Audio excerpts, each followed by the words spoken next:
Hello friends, मैं हूं Anurag Singh, pharmacologist. और आज आपको बताऊंगा कि कोरोना वायरस से किसी की डेथ नहीं होती है तो डेथ किससे होती है। सबसे बड़ा सवाल ये होता है। ये वीडियो देखो, उसके बाद किसी की वीडियो को देखने की जरूरत नहीं पड़ेगी आपको। देखिए, कोरोना वायरस जब बॉडी में आपकी एंट्री करती है, एंट्री करने के बाद ये कोरोना वायरस इन्फ्लामेशन पैदा करती है और उस इन्फ्लामेशन से लोगों की 90% जाने जा रही हैं वो वही इन्फ्लामेशन ही है। क्या इन्फ्लामेशन है ये, कैसे आप ठीक हो सकते हैं, आपके परिवार के लोग किसी की डेथ नहीं होगी, ये वीडियो अगर आप देख लेंगे तो। देखिए, जैसे ही बॉडी में आपके कोरोना वायरस एंट्री करती है, 6-7 दिन के बाद वो आपके लंग्स में पहुंच जाती है, आपके फेफड़े में पहुंच जाती है। फेफड़े में पहुंचने के बाद क्या करता है, वो वहाँ पे ग्रोथ करता है। लेकिन जब 4-5 दिन और बीतता है, वो उसकी मल्टीप्लिकेशन लंग्स में कम हो जाती है, उसकी ग्रोथ कम हो जाती है। जो कोरोना वायरस होती है वो इटसेल्फ उसकी डेथ होती है, वो अपने आप मरने लग जाता है। इसलिए आपको मालूम होना चाहिए कि जब भी कभी भी वायरस की बीमारी होती थी, लाइक इन्फ्लुएंजा हो गया, कॉमन कोल्ड हो गया, हम लोग यही बोलते थे या डॉक्टर्स बोलते थे कि आप कोई दवाई मत करो, कोई दवा मत दो उसको, वो अपने आप ठीक हो जाता है। सेम कंडीशन यहाँ कोरोना वायरस में भी है। कोरोना वायरस क्या करता है, कुछ दिन ये बढ़ता है आपके लंग्स में, लेकिन ये ठीक होने लगता है धीरे धीरे। बट बाय दैट टाइम, तब तक ये क्या करता है, जब तक ये 7 दिन रहता है तब तक ये निमोनिया को कॉज कर देता है। निमोनिया हैज़ हैपेंड, निमोनिया हो जाता है, आपके फेफड़े में, आपके लंग्स में निमोनिया हो जाता है। उसके बाद आपकी जो बॉडी होती है उस निमोनिया को ठीक करने के लिए, क्योंकि आपका लंग्स है, उस लंग्स में निमोनिया के पैचेज बन जाते हैं छोटे छोटे, और उन पैचेज को ठीक करने के लिए बॉडी उस टाइम क्या करती है, बहुत ही तेज़ी के साथ रिएक्शन करती है। और वो बॉडी रिएक्शन करती है तो उस समय इन्फ्लामेशन हो जाता है। तो ये इन्फ्लामेशन क्या चीज़ है, देखिए, अगर आपको चोट वगैरह लगती है, छोटा मोटा चोट लगता है, तो आप देखते हैं वहाँ रेडिश बन जाता है, लाल कलर का बन जाता है थोड़ा सा, तो वो लाल कलर रहेगा, उसमें पानी भी भर जाता है। तो सेम कंडीशन इन्फ्लामेशन का मतलब होता है कि वहाँ पे पानी भर जाता है, वाटर का एक्यूमुलेशन हो जाता है, तो ये इन्फ्लामेशन हो जाता है। देखिए, अब आपको क्या हुआ, फेफड़े में क्या हुआ, आपके कोरोना वायरस तो ठीक हो रहा है, लेकिन वो कर क्या रहा है, उसने निमोनिया तब तक कर दिया था। और निमोनिया किया तो निमोनिया को ठीक करने के लिए हमारी बॉडी ने क्या किया, हमारी बॉडी ने रिएक्शन किया कि भैया इसको ठीक करना है।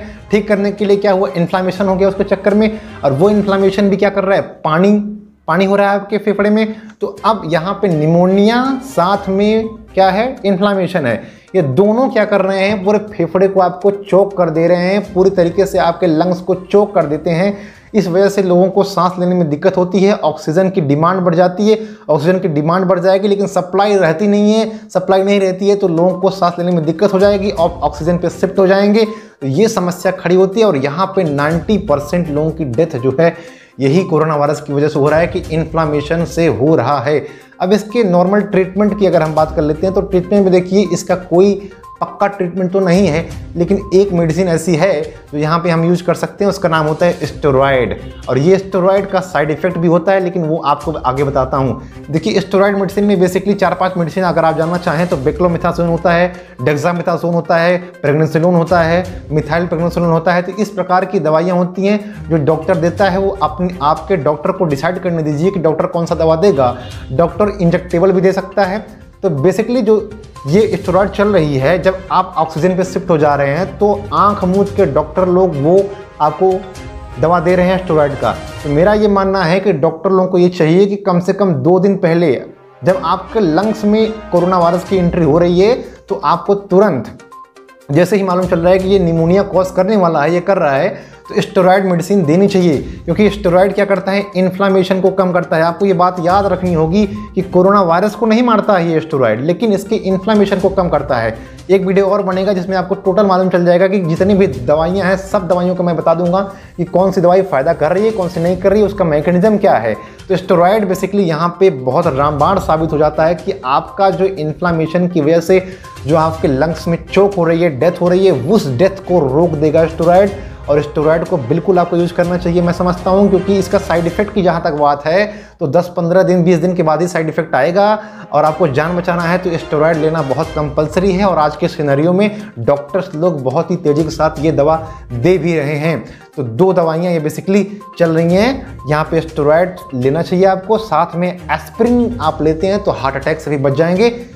देखिए, कोरोना वायरस में अभी तक कोई स्टैंडर्ड मानक नहीं है कि आप यही दवा लेंगे।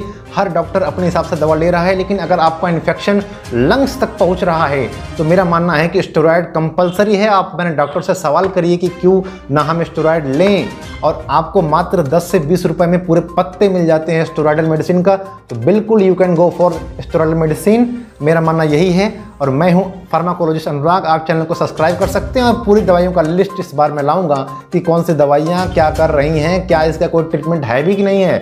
तो चैनल को लाइक और सब्सक्राइब कर लीजिएगा। अगर आप फेसबुक पे हैं तो आप पेज को फॉलो भी कर सकते हैं। बहुत बहुत धन्यवाद।